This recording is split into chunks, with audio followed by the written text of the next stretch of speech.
A sprawling camp for the displaced in Maiduguri. It's one of dozens dotting the landscape of northeastern Nigeria. In some of the camps, aid workers hand out soap and water in a race to improve personal hygiene as more coronavirus infections and deaths are reported. People are complying very well. The level of compliance, as you can see, is here. The securities at the gates are quite around trying to enforce. In fact, I even cited somebody who wanted to gain access to the camp, and then the person actually declined to wash his hand, and of course he was denied access.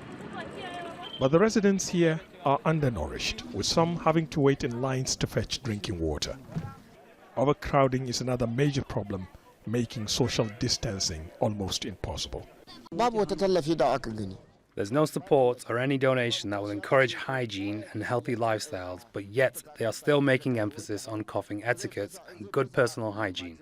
So how do you expect the less privileged in the camp to cope with this situation? We are always praying. That's all we can do. This is a test from Almighty God, so we ought to accept it with good faith. 10 years of war with Boko Haram, the group fighting against Nigeria's army has forced more than 2.5 million people from their homes into camps like this. The United Nations announced emergency response measures to mitigate the spread of coronavirus among the most vulnerable in the Northeast. But organizations such as Doctors Without Borders say the situation in the camps is dire. It's made worse by the continuing Boko Haram attacks, not only in northeastern Nigeria, but in neighboring Cameroon, Chad, and Niger Republic.